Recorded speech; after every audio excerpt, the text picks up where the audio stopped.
Hello and welcome back to the new class of linear equation in two variable. आज की class में हम बहुत ही इंपॉर्टेंट टॉपिक कवर करने वाले हैं, वर्ड प्रॉब्लम। तो चलिए शुरू करते हैं। तो ये है आज का फर्स्ट क्वेश्चन। इस क्वेश्चन को स्टार्ट करने से पहले मैं आपको ये समझा देता हूं कि एक्चुअली हमको वर्ड प्रॉब्लम कैसे सॉल्व करनी होती है। तो समझना है स्टूडेंट, करना क्या है, हमें इक्वेशन को इस बार हमें क्रिएट करना है। पहले आपको क्या हो रहा था, इक्वेशन आपको मिल रही थी और आप उन इक्वेशन को किसी पर्टिकुलर मेथड के थ्रू सॉल्व कर रहे थे, एलिमिनेशन, सब्स्टिट्यूशन, क्रॉस मल्टीप्लिकेशन या फिर ग्राफिकली। बट अभी हमें क्या करना है, सॉल्व करने से पहले हमारे पास वो इक्वेशन होनी चाहिए, उसको हमें क्रिएट करना है। अब वो क्रिएट कैसे होगी, तो हमें टू वेरिएबल्स ढूंढने हैं, ठीक है। यानी हम सपोज करने वाले हैं टू वेरिएबल्स को, आपने क्लास 9th में भी कर रखा है। यहां पे हमें टू वेरिएबल सपोज करने हैं और वो टू वेरिएबल कौन से होने हैं ये भी हमें खुद जज करना है, वो क्वेश्चन ही हमें बताएगा, ठीक है। सिंपल है, समझिएगा। यहां पे आप क्वेश्चन को देखो, मैं पढ़ता हूं। 5 chair and 4 table together cost ₹5600 while 4 chair and 3 tables together cost ₹4340। Find the cost of a chair and that of a table. अब अगर मुझे एक चेयर और एक टेबल का कॉस्ट बताना है तो मेरे पास वो होना भी तो चाहिए। अब वो अगर है नहीं तो उसको मैं सपोज कर लूंगा, ठीक है। उसी को मैं लेट कर लूंगा कुछ इस तरह से, let the cost of each chair be ₹X and the cost of each table be ₹Y, right. तो हमने इस तरह से हमने सपोज कर लिया। अब हम क्या करेंगे आगे, आप देखो मेरे लिए क्वेश्चन कितना इजी हो गया है। 5 चेयर भाई, सिंगल चेयर का अगर कॉस्ट मेरे पास है तो 5 चेयर का बताना कौन सा टफ टास्क है मेरे लिए। 5x हो जाएगा और 4 टेबल का हो जाएगा 4x, दोनों को साथ में चाहिए तो 5x प्लस 4x कर लेंगे और वो कितना होना चाहिए, 5600। देखो according to first condition 5x plus 4y is equals to 5600। एक चेयर का कॉस्ट x, एक टेबल का कॉस्ट y, तो इसके बिहाफ पे मैंने लिखा 5x plus 4x is equal to 5600। इन क्वेश्चंस में आपको हमेशा टू कंडीशंस मिलेंगी। फर्स्ट कंडीशन के अकॉर्डिंग ये हो गया, इसको मैंने इक्वेशन नंबर 1 करके यहां पे इसको छोड़ देंगे। नेक्स्ट हम लोग चलते हैं सेकेंड कंडीशन की तरफ। तो वो ये कह रही है 4 chair and 3 tables together cost ₹4340। तो 4340 इसको हम लोग कैसे लिखेंगे, आप देखो 4x plus 3y is equal to 4340, ये हो गया। अब इसको हमने कर दिया इक्वेशन नंबर 2। तो इस तरह से आपने देखा हमने two equation, pair of linear equation in two variable यहां पे हमारे पास आ गया। अब हमें क्या करना है, अब हमें सिंपली इनको सॉल्व करना है। अब सॉल्व करने के लिए हम मेथड तो पहले ही पढ़ चुके हैं, तो सॉल्व करते हैं। मैं यहां पे एलिमिनेशन मेथड यूज करने वाला हूं। तो मैंने देखो क्या किया है, 1 का इंटू कर दिया है 4 से इक्वेशन 1 में और इक्वेशन 2 में 5 से इंटू कर दिया है। ऐसा इसलिए किया है क्योंकि मैं इनके वेरिएबल को सेम करना चाहता हूं, कोफिशिएंट को, और इन कोफिशिएंट को सेम करने के लिए मुझे 20 लाना पड़ेगा, तो इसलिए मैंने 4 और 5 से इंटू कर दिया। अब जब मैंने 4 से इंटू किया तो आप देखो मेरे को ये मिल गया फर्स्ट इक्वेशन से, और सेकेंड इक्वेशन में मैंने जब इंटू किया तो मुझे 20x plus 15y is equal to 21700 मिल गया। इसको इक्वेशन नंबर 4 बोल दिया। अब जब 3 और 4 मिल गए तो सोल्यूशन प्रोसेस कहता है कि या तो सब्ट्रैक्ट कर दो या फिर ऐड कर दो। मुझे लगता है यहाँ पे सब्ट्रैक्ट करना पड़ेगा क्योंकि मैं x को एलिमिनेट करना चाहता हूं। तो मैंने सब्ट्रैक्ट कर दिया इक्वेशंस को, और मुझे देखो आप यहाँ पे x तो एलिमिनेट हो जाएगा और 16y माइनस 15y करेंगे तो y बचने वाला है, और 22400 में से 21700 माइनस करेंगे तो 700 बचने वाला है। तो मुझे मिल गया y इज इक्वल टू 700। तो y का वैल्यू मिल गया मुझे। अब जब y का वैल्यू मिल गया तो हम क्या करते हैं, किसी भी इक्वेशन में सब्स्टिट्यूट कर देते हैं वो y का वैल्यू। तो मैंने सब्स्टिट्यूट कर दिया, substituting the value of y in equation 1 के अंदर मैंने सब्स्टिट्यूट कर दिया कुछ इस तरह से। सब्स्टिट्यूशन तो आपको आता ही है, तो ये मैंने सब्स्टिट्यूट कर दिया। आगे मैंने इसको फर्दर सॉल्व किया तो आप देखो मुझे x का एक वैल्यू मिलने वाला है 560। तो ये 560 मुझे x का वैल्यू मिल गया और y का भी वैल्यू मिल गया। अब जब आपको वैल्यू वेरिएबल्स के मिल जाएंगे तो आप ये चेक करोगे कि जो आपने एज्यूम किया था क्या वही चीज क्वेश्चन में पूछी गई थी। तो हमने जो एज्यूम किया था क्वेश्चन के बिहाफ पे, वो एज्यूम किया था कॉस्ट ऑफ ईच चेयर और कॉस्ट ऑफ ईच टेबल, और मुझसे पूछा भी वही गया था, find the cost of a chair and cost of a table. तो हमने फाइंड कर लिया है, इसलिए मैंने यहाँ पे फटाफट से आंसर लिख दिया। Cost of chair is ₹560 and cost of a table is ₹700। तो ये जनरल कैटेगरी का एक क्वेश्चन था जिसको हम लोगों ने देखा। एक और क्वेश्चन देखते हैं हम लोग आगे। एक जनरल कैटेगरी से एक और क्वेश्चन मैंने लिया हुआ है। आप देखो नेक्स्ट क्वेश्चन नंबर 2 क्या कह रहा है। अ लेडी हैज ओनली 25 पैसा एंड 50 पैसा coins in her purse if she has 50 coins in all totalling, यानी कि उसके पर्स में, किसी लेडी के पर्स में 25 पैसा और 50 पैसे के ही कॉइन है, ठीक है। और वो कह रहा है कि वो जो टोटल नंबर ऑफ कॉइन है वो 50 है, और जब उनका हम अमाउंट टोटल करते हैं तो वो 19.50 रुपीज आता है, ठीक है।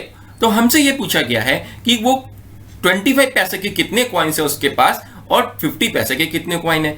तो मुझे तुरंत ही समझ में आया कि मुझे यही एज्यूम कर लेना चाहिए कि उस लेडी के पास 25 पैसे के एक्स कॉइन है और 50 पैसे के वाई कॉइन है, राइट।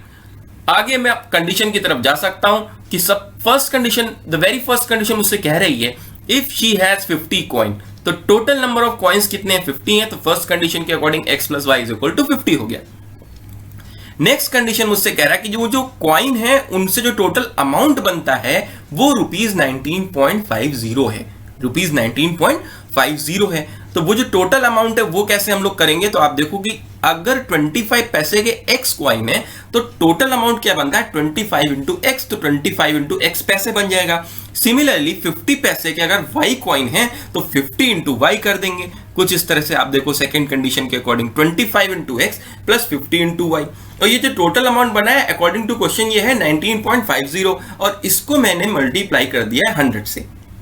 अब 100 से मल्टीप्लाई इसलिए कर दिया है स्टूडेंट्स बिकॉज यहां पर आप देखो ये जो अमाउंट आया ये पैसे में आया है, ये 25 पैसा था इंटू एक्स किया तो पैसे में आया, तो LHS पैसे में है तो RHS भी तो पैसे में होना चाहिए, और ये रुपीज में था तो इसको हमने 100 से इंटू कर दिया because 1 rupees is equal to 100 paisa, तो 100 से इंटू कर दिया पैसे में कन्वर्ट करने के लिए। सॉल्व करेंगे इसको थोड़ा सा क्योंकि अभी ये सॉल्व हो सकता है। 25 मैंने कॉमन ले लिया, यहां पर 100 रहा, 25 से 100 को अगर हम कैंसिल आउट करें तो 4 मिल जाएगा, तो यहाँ पे आप देखो ये 4 आ गया, और इसको मैंने और सॉल्व कर लिया तो मुझे नेक्स्ट इक्वेशन मिल गई, equation number 2 x plus 2y is equal to 78, ठीक है। तो ये मुझे x plus 2y is equal to 78, दोनों इक्वेशन मेरे सामने आ गई। अब मुझे क्या करना होगा, फिर से वही काम करना है, मुझे इसको सॉल्व करना है, तो फटाफट से सॉल्व भी कर लेते हैं। सब्ट्रैक्ट कर रहा हूं इक्वेशन 1 को 2 से, सब्ट्रैक्ट करेंगे तो x कैंसिल हो जाएगा और y इज इक्वल टू 28 आ जाएगा। आप करके इसको देख सकते हो। y का वैल्यू जब हमें मिल गया तो हम ये y का वैल्यू सब्स्टिट्यूट कर देंगे इक्वेशन नंबर 1 के अंदर। इक्वेशन 1 में जब सब्स्टिट्यूट करेंगे तो कुछ इस तरह से हमको मिल जाएगा। सॉल्व करने पे मुझे x का एक वैल्यू मिल जाएगा 22, ठीक है। फिर हम चेक करते हैं कि जो हमें x और y मिला है क्या क्वेश्चन में वही पूछा गया था। तो हमने एज्यूम किया था कि नंबर ऑफ कॉइन 25 पैसे के कितने और 50 पैसे के कितने, और वही चीज हम उससे पूछी भी गई है। इसका मतलब मुझे एक करेक्ट आंसर मिल चुका है, और आंसर है देयर आर 22 कॉइन्स ऑफ 25 पैसा एंड 28 कॉइन्स ऑफ 50 पैसा, ठीक है। तो देखा आपने, आपको क्वेश्चन ही बताएगा कि मुझे कैसे करना है, आपको कुछ करने का नीड नहीं है, आपको सिर्फ एक स्टेप को अच्छे से समझना है कि आपको एज्यूम क्या करना है, लेट क्या करना है। अगर आपने वो अच्छे से समझ लिया तो आगे आपको कोई प्रॉब्लम नहीं होगी, आगे की सारी प्रॉब्लम आपका क्वेश्चन सॉल्व करेगा खुद से, आपको सिर्फ उसको अच्छे से सुनना है, राइट। तो ये था आपका जनरल कैटेगरी के से मैंने 2 क्वेश्चंस लिए थे। आगे मैं नेक्स्ट कैटेगरी पे जा रहा हूं। नेक्स्ट जो कैटेगरी है वो है 2 डिजिट नंबर। 2 डिजिट नंबर से देखिए आप किस टाइप से क्वेश्चंस बनते हैं। The sum of 2 digit of a 2 digit number is 12, the number obtained by interchanging it digit. अब ये समझ लेता हूं कि 2 डिजिट नंबर में डिजिट क्या है। तो आप देखो 2 डिजिट नंबर में 2 डिजिट्स होते हैं स्टूडेंट, यूनिट डिजिट और टेंस डिजिट, उन कोई भी वो हो उनका जो सम है वो 12 है। और नंबर ऑब्टेन्ड बाय इंटरचेंजिंग का क्या मीनिंग है, सपोज एक नंबर है 23, उसको इंटरचेंज कर देंगे डिजिट तो वो बन जाएगा 32, 23 को इंटरचेंज करेंगे तो 32 बन जाएगा। तो ये मतलब हुआ इसका इंटरचेंजिंग द डिजिट, ठीक है। तो आप जब 2 डिजिट का नंबर आए तो आपको क्या करना है, यहां पे आप 2 वेरिएबल सपोज करने हैं, तो क्या सपोज करेंगे, फटाफट से हम सपोज करते हैं कि इसका 10th डिजिट जो है वो x होगा उस नंबर का, और जो उसका यूनिट डिजिट होगा वो y होगा। और हम यहां पे एक नंबर भी बना लेते हैं, नंबर हो गया 10x प्लस y। अब आप ये थोड़ा सा समझो, यहां पे मैं समझा देता हूं कि 10x प्लस y कैसे आया, यूनिट डिजिट हो गया 10th डिजिट हो गया, ये 10x प्लस y नंबर कैसे हो गया। तो आप देखो एक एग्जांपल लेता हूं 23 का एग्जांपल लेते हैं। तो 23 एक 2 डिजिट नंबर है। अब ये नंबर कैसे क्रिएट हुआ होगा उसको समझते हैं। तो ये क्रिएट हुआ है student 2 into 10 2 multiplied by 10 that is 20, और इसमें हम प्लस कर देंगे 3, तो ये नंबर इस तरह से क्रिएट हुआ होगा। तो अब ये कैसे क्रिएट हुआ है, ये टेंस इंटू 10 किया गया है और प्लस यूनिट किया गया है। तो हमने यहां पर भी यही किया है, 10 इंटू टेंस प्लस यूनिट। तो इस तरह से हमने 2 डिजिट का नंबर क्रिएट कर लिया, 2 डिजिट का नंबर क्रिएट कर लिया। अब जो हमें नंबर मिल गया, ये आप ध्यान रखना कि आपको जब भी 2 डिजिट बोला है तो आपको ये 3 लाइंस लिखनी ही है, ठीक है। उसके बाद हम लोग कंडीशन की तरफ बढ़ते हैं। तो स्टार्टिंग में कंडीशन कह रहा है sum of the digit of 2 digit is 12, तो हमने यहाँ पे सम ऑफ द डिजिट कर दिया, x plus y is equal 12, equation number 1 ले लिया हमने इसको यहाँ पे। नेक्स्ट हमने देखा अकॉर्डिंग टू सेकंड कंडीशन क्या कह रहा था, number obtain by reversing interchanging it digit. तो इंटरचेंज कर देते हैं तो हो गया 10y प्लस x, एक्सीड्स मतलब वो ज्यादा है, तो इसका मतलब उनका डिफरेंस जो है वो 18 है, तो माइनस कर दिया 10x प्लस वाई और ये इक्वल हो गया 18 के। फर्दर हम इसको थोड़ा सॉल्व कर लेते हैं, बिकॉज ये सॉल्व हो सकता है, तो हमने सॉल्व किया। 9 यहाँ पे मैंने कॉमन ले लिया है, कॉमन लेने के बाद मुझे मिल गया है y minus x is equal to 2, और इसको मैंने इक्वेशन नंबर 2 कह दिया। सॉल्व हो गया इक्वेशन, दोनों इक्वेशन मुझे मिल चुकी है। अब मुझे इसको सिर्फ सॉल्व करना है किसी भी मेथड से। तो यहाँ मैं देख पा रहा हूँ कि अगर मैं इसको ऐड करूँ, सब्ट्रैक्ट करूँ तो मुझे वैल्यू मिल सकती है, तो मैं इसको ऐड कर देता हूँ। तो उससे क्या होगा कि x और x कैंसिल हो जाएगा, पॉजिटिव नेगेटिव केस है। तो मैंने इसको ऐड कर दिया इक्वेशन 1 एंड 2 को, और मुझे मिल गया, आप देखो ये x तो कैंसिल हो गया, तो y plus y is 2y and 12 plus 2 is 14, तो मुझे y का एक वैल्यू मिल गया 7, y का एक वैल्यू मिल गया 7। और जब मुझे y मिल गया तो मैं किसी भी इक्वेशन में इसको सब्स्टिट्यूट कर देता हूं। तो I am substituting y in equation 1। Equation 1 के अंदर मैंने सब्स्टिट्यूट कर दिया इसको, तो कुछ इस तरह से मैंने सब्स्टिट्यूट करा और y की मुझे एक वैल्यू, x की मुझे एक वैल्यू मिल गई 5।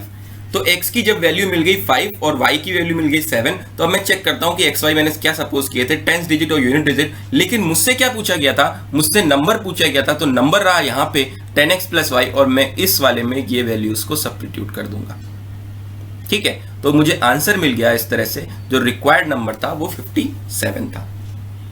समझ में आया आपको? 2 डिजिट नंबर में आपको यूनिट डिजिट सपोज करना है, 10 डिजिट सपोज करना है और 2 डिजिट का नंबर क्रिएट कर लेना है। उसके बाद आप कंडीशंस की तरफ बढ़ोगे, राइट। चलिए मैं इसी कैटेगरी में 2 डिजिट में एक क्वेश्चन आपको और बताता हूं ताकि और अच्छे से आप इसको समझ लें। चलिए नेक्स्ट क्वेश्चन देखते हैं। नेक्स्ट क्वेश्चन है a 2 digit number is 3 more than 4 times the sum. अब जैसे ही मैंने 2 डिजिट नंबर देखा तो मैंने सोल्यूशन किया कि इसका 10 डिजिट x है, यूनिट डिजिट y है और नंबर जो है वो 10x प्लस y है, ठीक है। अब मैं कंडीशन की तरफ जाता हूं, a 2 digit number is 3 more than 4 times the sum of it digit. तो इसको देखो मैंने मैथमेटिकल में कैसे चेंज किया है। 2 डिजिट का नंबर हो गया 10x plus y is equal to, कितना ज्यादा था, 3 ग्रेटर था तो प्लस 3 कर दिया लास्ट में, किससे ग्रेटर था, 4 times the sum of digit, 4 times the sum of digit. तो इस तरह से मैंने इक्वेशन, अब ये इक्वेशन और सॉल्व हो सकता है तो इसको हम लोग और सॉल्व कर लेते हैं। देखो किस तरह से, ये 4x आएगा, 4x को इधर शिफ्ट करेंगे तो माइनस 4x हो जाएगा, 4y आएगा, इसको इधर शिफ्ट करेंगे तो माइनस का 4y हो जाएगा, राइट, और प्लस 3 इधर रह गया। अब मैं इसको और भी आगे सॉल्व करता हूं तो मुझे मिल जाएगा कुछ 2x minus y is equal to 1। इसको हम लोग इक्वेशन नंबर 1 बोल देते हैं। अब ये और सॉल्व नहीं हो सकता तो इक्वेशन नंबर 1 हो गया। सेकंड कंडीशन की तरफ बढ़ते हैं। If 18 is added to the number the digit are reverse. तो मैं सेकंड कंडीशन की तरफ चलता हूं, इसमें मैं ऐड कर दिया, इसको सॉल्व किया, सॉल्व करके मैं पहुंचा यहां पे माइनस 18 यानी 9x minus y is equal to minus 18 की तरफ पहुंचा मैं, और आगे मैंने सॉल्व किया तो x minus y is equal to minus 2 मिल गया मुझे। इक्वेशन नंबर 2 हो गया ये मेरे पास। इनको मैंने सब्ट्रैक्ट कर दिया। जनरली जो चीज़ें मैं कर रहा हूँ, एलिमिनेशन मेथड अप्लाई कर रहा हूँ, सब्ट्रैक्ट इसलिए कर रहा हूँ ताकि ये माइनस वाई सब्ट्रैक्ट करूँ तो y एलिमिनेट हो जाए। तो 2x minus x is x और माइनस वाई तो कैंसिल ही हो जाएगा, और यहाँ पर ये माइनस है तो प्लस हो जाएगा, यानी x इज इक्वल टू 3 मिल जाएगा मुझे, x इज इक्वल टू 3। अब इस बार x मिल गया है, इसको मैं इक्वेशन नंबर 2 में सब्स्टिट्यूट करूंगा। तो x को मैंने 2 में सब्स्टिट्यूट किया और इस तरह से मुझे जो y का वैल्यू है, माइनस माइनस कैंसिल होगा यहाँ पे तो 5 बचेगा, तो y का वैल्यू मुझे यहाँ पे 5 मिल जाएगा। अब मुझे क्या चाहिए था, मुझे यूनिट डिजिट 10 डिजिट तो चाहिए नहीं था, और x y unit digit 10 digit है, मुझे चाहिए था नंबर, तो मैं नंबर में ये x और y का वैल्यू पुट कर दूंगा। तो रिक्वायर्ड नंबर कुछ इस तरह से मेरे पास आ जाएगा 35। समझ में आ गया आपको, y इज इक्वल टू 5 हो गया, और यहाँ पे इस तरह से मुझे मिल गया रिक्वायर्ड नंबर 35। तो ये था 2 डिजिट के क्वेश्चंस को इस तरह से हम लोग सॉल्व करते हैं। राइट, समझ में आ गया है सभी को? इसको आप नोट कर लो और अपने टेक्स्ट बुक में जो क्वेश्चंस होंगे उनको आप लोग सॉल्व करिए। 2 डिजिट बेस्ड जो भी क्वेश्चंस हैं उनको आप सॉल्व करिए। 2 to 3 वीडियोस में मैं आपका वर्ड प्रॉब्लम का पूरा प्रॉब्लम फिनिश कर दूंगा। ठीक है, आगे बढ़ते हैं, नेक्स्ट कैटेगरी की तरफ चलते हैं। नेक्स्ट जो कैटेगरी मैंने ली है वो यहां पर ली है आज स्टूडेंट फ्रैक्शन। फ्रैक्शन के क्वेश्चन कैसे करते हैं? अब फ्रैक्शन मैंने आपको एक ही चीज बताई कि आपको सपोज क्या करना है, आपको केवल ये ध्यान रखना है। तो फ्रैक्शन आता है स्टूडेंट, तो फ्रैक्शन में क्या सपोज कर सकते हैं, वहां पे भी 2 एलिमेंट्स होते हैं हमारे पास, न्यूमरेटर और डिनोमिनेटर। तो जैसे ही आपने फ्रैक्शन देखा, आपने सपोज कर लिया, जैसे हम लोग उधर यूनिट डिजिट और 10th डिजिट सपोज कर रहे थे, यहां पर न्यूमरेटर और डिनोमिनेटर सपोज कर लिया। तो न्यूमरेटर मैंने x सपोज किया, डिनोमिनेटर को y सपोज किया है, और इसी तरह से मैंने फ्रैक्शन लिख दिया x अपॉन y। ये 3 लाइंस मुझे लिख लेनी है जैसे ही मैंने फ्रैक्शन को देखा। अब मैं जाऊंगा कंडीशन के पास। तो denominator of a fraction is greater than it's numerator bye 11। इसको मैथ्स में मैं कन्वर्ट करूंगा तो इस तरह से लिख सकता हूं y is equal to x plus 11। x से ग्रेटर था 11 तो y is equal to x plus 11। Next जो कंडीशन है, if 8 is added to both numerator and denominator, तो मैंने दोनों में न्यूमरेटर और डिनोमिनेटर में 8 ऐड कर दिया। उससे हुआ क्या, वो जो फ्रैक्शन था इट बिकम्स 3/4, तो इज इक्वल टू 3/4 ले लिया। क्रॉस मल्टीप्लाई कर लेते हैं। यहाँ पे क्रॉस मल्टीप्लाई आपको आता है, क्रॉस मल्टीप्लाई करेंगे और उसको तब तक सॉल्व करेंगे जब तक हमें लीनियर इक्वेशन इन 2 वेरिएबल नहीं मिल जाता। तो हमने यहाँ से एक लीनियर इक्वेशन इन 2 वेरिएबल फाइंड कर लिया इस तरह से। तो आप देखो, मेरे को एक इक्वेशन मिल गई है 1, एक इक्वेशन मिल गई है 2। इन दोनों इक्वेशन को मुझे सॉल्व करना है, तो मैं इस बार सब्स्टिट्यूशन मेथड को यूज करूंगा, बिकॉज मेरे पास y का वैल्यू है। तो मैं सब्स्टिट्यूशन मेथड, इक्वेशन 1 से y का जो वैल्यू मुझे मिल रहा है उसको मैं इक्वेशन 2 में सब्स्टिट्यूट करने वाला हूँ। कुछ इस तरह से मैंने सब्स्टिट्यूट कर दिया। अब आप आगे देखो क्या करेंगे, ब्रैकेट ओपन करेंगे तो -3x माइनस 33 हो गया। आगे देखो क्या करेंगे, 4x माइनस 3x माइनस किया तो x हो गया। आगे हम लोग क्या करेंगे, इसको इधर शिफ्ट कर देंगे तो मुझे x का एक वैल्यू मिल जाएगा 25। अब मुझे x का वैल्यू मिल चुका है, मुझे अभी चाहिए y का वैल्यू। उसके लिए मैं क्या करने वाला हूँ, ये x का वैल्यू इक्वेशन नंबर 1 में सब्स्टिट्यूट कर देता हूँ। तो आप देखो, इक्वेशन नंबर 1 में सब्स्टिट्यूट कर दिया फटाफट से, तो मुझे y का जो वैल्यू है वो 36 मिल गया। x और y चेक कर लो भाई, x और y ही चाहिए थे आंसर में या नहीं। तो x और y जो था वो न्यूमरेटर और डिनोमिनेटर था, जबकि मुझे चाहिए फ्रैक्शन। तो मैं यहाँ पे ये x और y की वैल्यू सब्स्टिट्यूट कर देता हूँ और मुझे फ्रैक्शन मिल जाएगा 25/36। तो समझ में आया आपको? फ्रैक्शन के क्वेश्चंस को स्टूडेंट इस तरह से करना है। तो आपने समझा कि अलग अलग वेराइटीज हैं क्वेश्चन की, आपको मिलेगा एजेस के क्वेश्चन भी मिलेंगे। आगे वीडियोस में आपको मैं एजेस के क्वेश्चन भी बताऊंगा। अप स्ट्रीम डाउन स्ट्रीम मिलेगा, स्पीड डिस्टेंस के क्वेश्चन मिलेंगे। ठीक है, बहुत सारी कैटेगरीज में आपको क्वेश्चंस मिलेंगे। वो सारी कैटेगरीज को हम 2-3 वीडियोस में कवर करने की पूरी कोशिश करेंगे। चलिए आगे देखते हैं, आगे क्या है।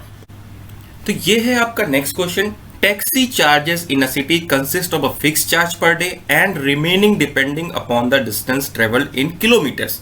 ठीक है, एक टैक्सी हमें बुक करनी है। चलिए भाई बुक करते हैं टैक्सी। अब उसको हमें पे कैसे करना है वो थोड़ा सा समझ लेते हैं। एक तो मुझे फिक्स चार्ज पे करना है उससे, यानी एक अमाउंट तो मुझे उसको पे करना ही करना है। उसके अलावा अगर मैं जितना भी डिस्टेंस कवर करूंगा किलोमीटर्स में, उसके अकॉर्डिंग मुझे चार्ज पे करना है। ठीक है, और मुझसे पूछा भी यही गया है लास्ट में, आप देखो, find the fix charge per day and the rate per kilometre. तो मुझे लगा कि मुझे इसी को एज्यूम कर लेना चाहिए। लगा क्या, एक्चुअली मुझे उसी को एज्यूम करना पड़ेगा। यही 2 वेरिएबल्स मुझे यहाँ दिख रहे हैं जो वेरी करेंगे। तो मैंने एक फिक्स चार्ज एज्यूम कर लिया, x किलोमीटर का, x रुपीस का फिक्स चार्ज हो गया। और पर किलोमीटर मैंने एक चार्ज एज्यूम कर लिया है y रुपीस का, वो एक पर किलोमीटर का चार्ज हो गया। तो मुझे जब चार्जेस मिल गए, अब मैं जाता हूँ कंडीशन की तरफ। तो पर्सन जो ट्रेवल कर रहा है वो 80 किलोमीटर, जो फर्स्ट कंडीशन है वो है 80 किलोमीटर का जो पे करना है, दैट इज 1330 रुपीज मुझे पे करने हैं। तो कैसे पे करूंगा मैं, आप देखो, तो मुझे पे करना होगा एक फिक्स चार्ज, तो x होना चाहिए। साथ में 80 किलोमीटर के लिए y किलोमीटर पर रुपीज के अकॉर्डिंग 80 y रुपीज पे कर रहे हैं, और वो टोटल अमाउंट 1330 के इक्वल है। तो इस टाइप से कुछ इक्वेशन आ जाएगा। एक फिक्स चार्ज 80 किलोमीटर के लिए y रुपीज से इंटू कर दिया मैंने, 80 y रुपीज हो गए, और इक्वल टू मुझे पे करना पड़ा 1330। राइट, नेक्स्ट कंडीशन हम देखते हैं। नेक्स्ट कंडीशन को, तो नेक्स्ट कंडीशन कह रहा है 90 किलोमीटर है, 90 किलोमीटर के लिए उसे पे करना पड़ा है 1490 रुपीज। तो एक फिक्स चार्ज 90 किलोमीटर के अकॉर्डिंग 95 रुपीज और 1490 के ये इक्वल हो जाएगा। इक्वेशन नंबर 2 हो गई। तो सिंपली इस तरह से हमने pair of linear equation find कर लिया है। अब सिर्फ मुझे इसको सॉल्व करना है। तो सॉल्व करने के लिए मुझे दिख रहा है कि x के जो कोफिशिएंट है वो सेम है, तो उसके लिए मैं क्या करने वाला हूँ, सब्ट्रैक्ट कर दे रहा हूँ दोनों इक्वेशन को। सब्ट्रैक्ट करूंगा तो x कैंसिल हो जाएगा, 90y minus 80y that is equal to 10y, और यहां से मैं माइनस करूंगा इसको तो मुझे मिल जाएगा 160। ठीक है, आप 1490 में से 1330 माइनस करोगे 160 मिल जाएगा। 0 0 कैंसिल करूंगा तो y का जो वैल्यू है वो मुझे मिल गया है 16। y का वैल्यू 16 होने के बाद आप क्या करते हो, y का वैल्यू 16 हो जाता है तो आप इस y की वैल्यू को सब्स्टिट्यूट करते हो। तो हमने सब्स्टिट्यूट कर दिया इक्वेशन नंबर 1 के अंदर, कुछ इस तरह से सॉल्व किया मैंने इसको, और सॉल्व करने के बाद x का जो वैल्यू मुझे मिला है वो 50 मिल गया है। ठीक है, अब चेक कर लेते हैं x और y जो मैंने फाइंड करने थे, क्या वो सही वही चीज मुझे फाइंड भी करनी थी जो x y मैंने एज्यूम कर रखा है। तो आप देख रहे हो क्वेश्चन में कि वही आपको फाइंड करना था, तो आपको आंसर भी मिल चुका है। अच्छा, इस केस में आपसे एक और चीज पूछ सकता था, वो ये पूछ सकता था कि 100 किलोमीटर अगर वो पर्सन ट्रेवल करता है तो उसे कितना पे करना पड़ेगा। तो वहां पे हो जाता हमारा इक्वेशन x प्लस 100y, और वहां पे हम x और y का वैल्यू सब्स्टिट्यूट करके आंसर दे सकते थे। तो जरूरी नहीं है कि आपसे सिर्फ इतना ही पूछा जाए कि फिक्स चार्ज या रेट कितना है, आपसे आगे भी पूछा जा सकता है कि 100 किलोमीटर, बट उस क्वेश्चन को करने के लिए भी हमें फिक्स चार्ज और रेट पर किलोमीटर ही एज्यूम करना पड़ेगा। आप 100 किलोमीटर को एज्यूम नहीं कर सकते हो। ठीक है, तो सिंपली हमें ये बस ये ध्यान रखना है कि हमें एज्यूम क्या करना है। मैंने आपको एक पॉइंट बताया कि आपको ये ध्यान रखना है कि आपको सपोज कैसे करना है। अगर आपने वो कर लिया तो समझो बिंगो, क्वेश्चन सॉल्व हो गया है, अब उसमें कुछ बचा ही नहीं है। राइट, तो ये क्वेश्चन हो गया टैक्सी फेयर पे, और ये 9th क्लास में भी आपने किया था, आपको याद आ गया होगा थोड़ा सा। चलिए बढ़ते हैं नेक्स्ट क्वेश्चन की तरफ। आंसर देख लेते हैं। इसका आंसर है ये, फिक्स चार्ज भी ₹50 and rate per kilometre is ₹16। Next question है, the sum of numerator and denominator of a fraction is 4 more than twice the numerator if the numerator and denominator increase by 3 they are in the ratio 2:3। तो आप ये condition को समझ सकते हो। अब ये क्वेश्चन मेरे लिए नहीं है, ये क्वेश्चन एक्चुअली आपके लिए है, ये आपका होमवर्क है। मैं भी तो देखूं कि कितना मेरे वीडियोस से आपको समझ में आ रहा है। अगर आप इसको सॉल्व करो और इसका जो आंसर है वो फाइंड करो, और उसको आप कमेंट बॉक्स के अंदर मुझे मैसेज करके बताओ, कमेंट करके बताओ आंसर, तो मैं ये देखूंगा कि कितने लोगों ने ये क्वेश्चन को सही किया है। वीडियो पसंद आ रहा है तो उसे आप लाइक करो, शेयर करो और सब्सक्राइब करो। इस तरह की और भी वीडियोस मैं आपको प्रोवाइड करता रहूंगा। That is all for the day. Thank you.